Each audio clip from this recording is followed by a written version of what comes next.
Well, it's Sunday, and the stress was just getting to me too much with my garage being absolutely filthy, and I took all morning cleaning up. I call it workplace cleanup, and every time I'm doing a job, I get to a point where you're just stressed out. You can't find anything.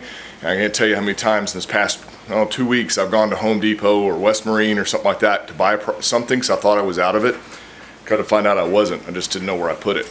So I cleaned. It is not perfect, but what I did is I got all my jet ski parts organized really well. I threw away what's junk and I kept what is good that's still for sale. So I've got it all moved down to one side of my shelving unit, and then I moved all the boat stuff that was all over there underneath my fiberglass racks. I've moved them over here to where they're real easy to find. Also, you put all the tools that I'm going to be using in one spot. So of course I've got all my little roller trays, I've got my chip brushes, I got my foam rollers, which I'm liking these foam rollers better than these cloth ones. We'll see how they work on the stringers, but so far I've really liked the foam rollers a lot. So I've got everything organized, so that way if I know I'm getting low on something, at a glance I can tell. And my little pink bucket down here, let's rob this from my daughter, is all the stuff to put this boat back together. So I got me a new gimbal bearing, I got me a transom seal, I got the outdrive installation kit. So, and as I get more stuff, I'll just kind of pile it in there, for my distributor. So that's what I got done so far this morning. Honestly, it was just, I had to do it. It was bad. And also, like yesterday, I bought this toolbox from Home Depot. That thing dropped to 99 bucks. It's a 53 inch, and it isn't going to fit there, so I'm going to take it back. That red toolbox I've had for almost 15 years, and I just need something. I got this, and it does great, but I'm just running out of room. So, but it's not going to fit between that gray piece and that gray piece. I know it was going to be off, but I didn't care. I got it cheap enough. But it's not going to fit, so I'm taking it back.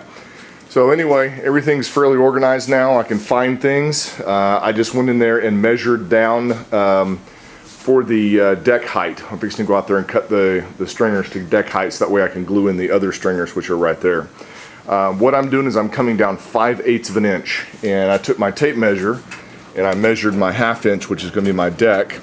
And I came over here and I looked at and measured how thick the what's the fiberglass is going to be done, and it's anywhere from 1/4 inch to it's a little less than 1/4 inch all the way around. So I just went ahead and did 5/8 all the way across. So we're going to come down from where the deck height should be down 5/8 of an inch, and that will compensate for our 1/2 inch deck, or actually this is just under a half. They don't really go to a 1/2 inch, but anyway, 1/2 inch deck and all the fiberglass that's going to go on top. Obviously back by the engine bay it's probably going to be a little thicker than it is up in the front, but at least we have a nice straight uniform line all the way up to the front of the boat. So I'm going to get my son, and we're going to snap a chalk line to cut this cut the stringers to deck height. And I am not impressed with this PL for the flaying. It is bubbled up all over the place. It has not kept its nice concave or convex, whatever you want to call it, concave. It actually has now become convex in a lot of places. So I'm going to have to mix up a bunch of peanut butter and make some pretty big fillets on this boat just to kind of fix all that, which that stuff's still really soft, and if you touch it, it cracks. So I'm going to let it dry really good for a couple more days, and then I'll start going in there with that peanut butter and completely redo them all. And that'll also help me create a nice bigger transition for the fiberglass. So we'll worry about that later, but right now I'm going to try to get these stringers fully installed. Oh, also I need to do some more bulkheads. I'm going to actually build reinforcement between these stringers and the inside stringers, so that way it creates compartments and cross, the torsional protection. It didn't have any from the factory, but I'm going to go ahead and add some anyway. Okay, I have the rear stringers here cut to deck height, and I tell you, that was took a lot of gumption to just snap a chalk line and start cutting. I tell you, I've got a lot of work in this, and that would have really sucked if it had been bad. I am pretty much dead on. I'm about 1/8 of an inch off from one side to the other, and from what I'm finding in this boat, nothing is right on. So it seems like you can fudge it a little bit and everything's going to be okay, because I've measured 50 times and I'm about 1/8 of an inch off on this side versus this side. So I guess all the water will go this way. I don't know. It's it's a little frustrating sometimes dealing with all this stuff, but I think I'm pretty much on.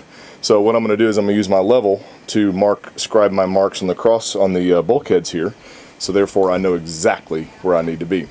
And then once I get the forward cut too, which, oh my god, this one I've only got 1.5 inches to spare, whereas I got 3 inches there. Everybody knows me, I like everything in excess, and I like having lots extra.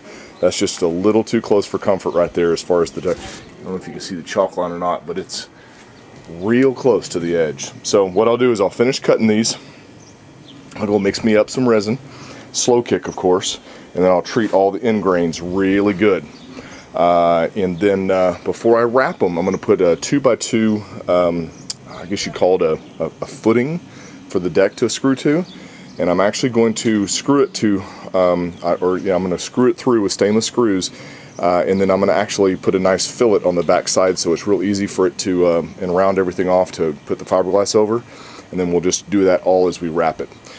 Of course, that's what I'd like to do. We'll see if that actually happens or not. So anyway, I'm going to go ahead and scribe these lines, cut these off, and go ahead and cut the forward stringers too.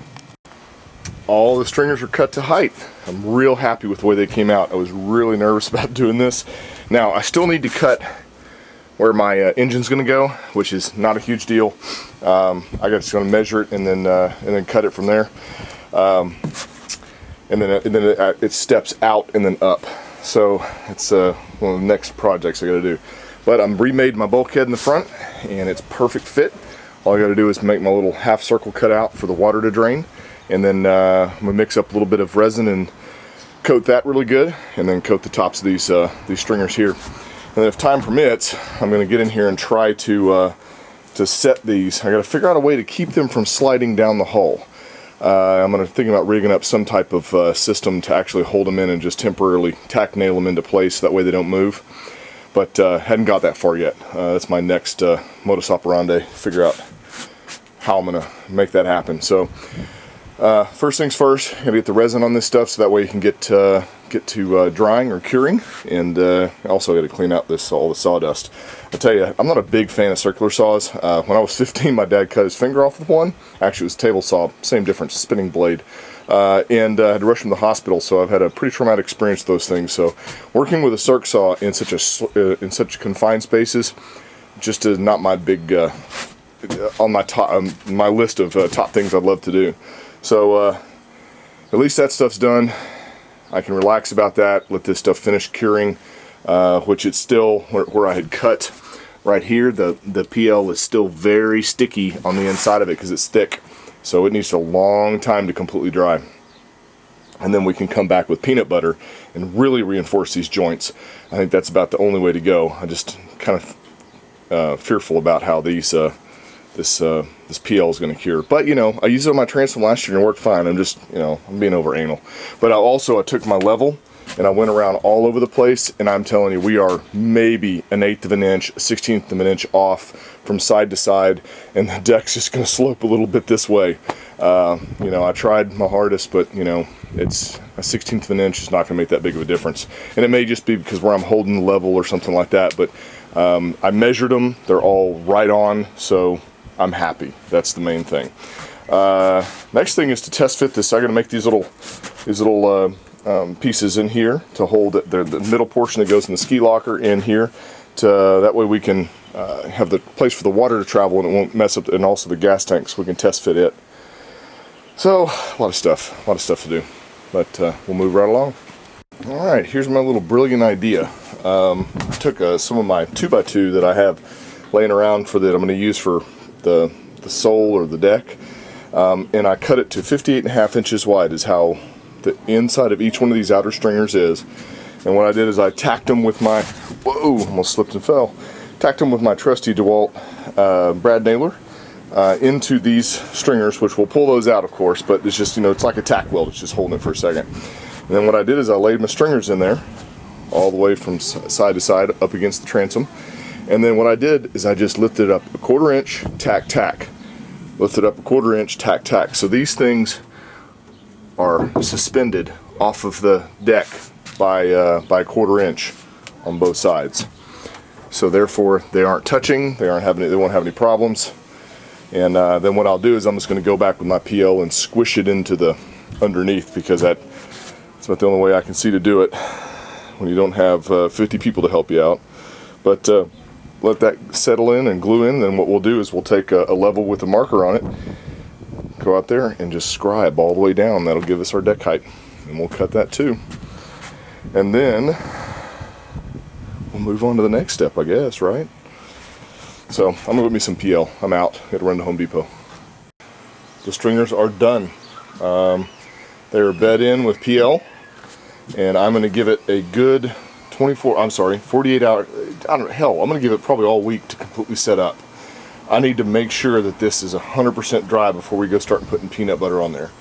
So what I'm going to do is I'm going to give it a couple of days because every time you walk on this hull, it actually distorts it, and you don't want to pull this PL away. You want it to nice and dry. What am I trying to say? Dry nice and hard without having it flex and pull apart all the time. So I'm going to go check the forecast, see how long I can leave this boat uncovered before we get some rain, and I think I'll leave it uncovered for a while unless we got rain coming. And then what I'll do is a couple of nights I'm actually going to make me some templates for some bulkheads. I'm probably going to put like one right there and maybe one right here. I think that'll be enough. 2 on each side. Should be good enough. So anyway, that's it for this weekend. I feel like I got a lot done. Not impressed with the PL at all. But you know what? It's easier to work with because you get lots of time to work with it. Whereas if you're trying to do this with peanut butter, you get a very short time to glue everything in. Whereas this is, being my first stringer, I know how to do a transom, but as far as first stringers are concerned, I want to make sure I have plenty of time. It just takes a lot of time for it to dry, especially because it's very dry out. It needs humidity to dry. And we just had a front blow through 2 days ago, and it has been super dry out here. We'll wait for that to dry, put on the peanut butter fillets, and make those so that way we have a good place to lay our glass against instead of freaking bubbles all over the place like you see right here. So, adios till next time.